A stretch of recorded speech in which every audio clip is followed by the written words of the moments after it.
பண்ண போறோம்? வெற்றிக்கான கனவை காண போறோம். வெற்றி என்பது வானிலிருந்து வீழ்ந்து தரும் மழை அல்ல. வீழ்ந்த போதும் எழுந்திடுவோம், விடாமுயற்சி செய்திடுவோம்.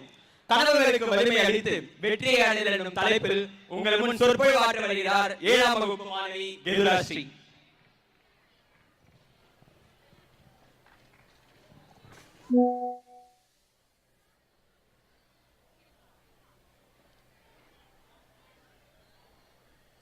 கொங்கு மலைச்சாரலிலே குளிர் இரவு தென்றலிலே தங்க மலர் பறித்து தமிழ் தாய்க்கு சூட்டிவிட்டு சங்க தமிழ் தந்த தங்க தமிழுக்கு என் முதல் வணக்கம். சிறப்பு விருந்தினர் அவர்களுக்கும் பள்ளியின் செயலாளர் அவர்களுக்கும் பள்ளியின் முதல்வர் அவர்களுக்கும் துணை முதல்வர்கள் அவர்களுக்கும் ஆசிரிய பெருமக்கள் மற்றும் அவையோர் அனைவருக்கும் எனது சிறந்தான வணக்கங்கள். நான் கெதுராஸ்ரீ. இன்று நான் உங்கள் முன் பேச எடுத்து வந்துள்ள தலைப்பு கனவுகளுக்கு வலிமளித்து வெற்றியடைதல். கனவு என்றால் என்ன? தூக்கத்தில் காண்பது கனவில்லை, எது நம்மை தூங்க விடாமல் செய்கிறதோ அதுவே கனவு என்று கனவு காண தூண்டியவரே நமது முன்னாள் ஜனாதிபதி திரு APJ அப்துல் கலாம் அவர்கள் ஆவார். வாழ்க்கையை வாழ நினைக்கும், வாழ்க்கையில் வெற்றியை ருசிக்க தெளிக்கும் ஒவ்வொருவருக்குமானது கனவு. இரவு தூங்கும் போது வரக்கூடிய கனவில்லை, இது எதிர்காலத்தை நோக்கிய கனவு. நீங்கள் விழித்திருக்கும் நேரத்தில் நிதானத்துடன் வரக்கூடியது. பகல் கனவு பலிகால் என்று கூறுவார்கள். ஆனால் இந்த லட்சிய பகல் கனவு செயலாக்கம் பெறுவது முழுக்க முழுக்க உங்கள் கைகளில் மட்டும் இருக்கிறது தோழர்களே. நாம் இன்னவற்றையெல்லாம் செய்ய வேண்டும், இன்னவாக ஆக வேண்டும் என்று ஒவ்வொருவரின் மனதில் தோன்றுவதே கனவு. அந்த கனவை நோக்கிய நீண்ட நெடிய பயணத்தில் நீங்கள் எப்படி செல்கிறீர்கள் என்பதில்தான் உங்கள் கனவின் வெற்றி அடங்கியிருக்கிறது.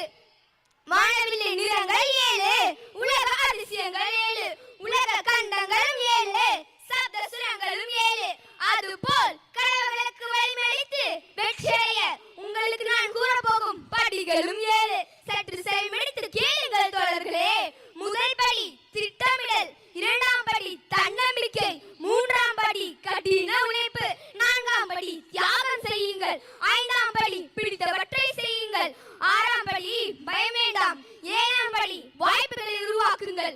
முடியும் என்று நினைத்தால் முயற்சி எடுங்கள், முடியாது என்று நினைத்தால் தயக்கமே வேண்டாம், பயிற்சி எடுங்கள். துன்பத்திற்கு துன்பம் கொடுங்கள், தோல்வியை தோல்வியடைய செய்யுங்கள், முயற்சிக்கு மேல் முயற்சி செய்யுங்கள். அப்பொழுதுதான் உங்கள் கனவுகள் மெய்ப்படும் தோழர்களே. கனவு காணுங்கள், அந்த கனவை நோக்கி பயணிங்கள். என்னால் முடியும், நம்மால் முடியும் என்பதை தந்திரமாக எண்ணுங்கள். முதல் வெற்றி அடைந்ததும் ஓய்ந்து விடாதீர்கள். ஏனென்றால் 2வது முயற்சியில் தோல்வியடைந்து விட்டால் முதல் வெற்றி அதிர்ஷ்டத்தால் வந்தது என்று உங்களை விமர்சிப்பர். எனவே முயற்சியை மட்டும் நிறுத்தி விடாதீர்கள் தோழர்களே. வசந்தத்தின் கதவுகளை திறந்துவிட்டு முயற்சி என்னும் ஆக்சிஜன் குழுவை சுமந்து கொண்டு வானின் எல்லை நோக்கி தன்னம்பிக்கை துருகை கொண்டு வெற்றி ஓவியம் புரிவோம். வாருங்கள் தோழர்களே. 3 எழுத்தில் நன்றி கூறி 5 எழுத்தில் வணக்கம் சொல்லி 7 எழுத்தில் விடைபெறுகிறேன். கனவு காணுங்கள், அந்த கனவிற்காக கடுமையாக உழையுங்கள், வெற்றி பெறுங்கள். வாழ்வது ஒரு முறை, வாழ்க்கை தலைமுறை. நன்றி, வணக்கம். கனவுகளுக்கு வலிமை அளித்தால் மட்டுமே வெற்றி நம்மை தேடி வரும். நாம் அனைவரும் நம் கனவுகளை நனவாக கடுமையாக உழைக்க வேண்டும். அருமையாகவும் உற்சாகமாகவும் சொற்பொழிவாற்றிய மாணவிக்கு மனம் குளிர்ந்த நன்றிகள். The powerful Tamil oration has inspired us. Now let's immerse ourselves into the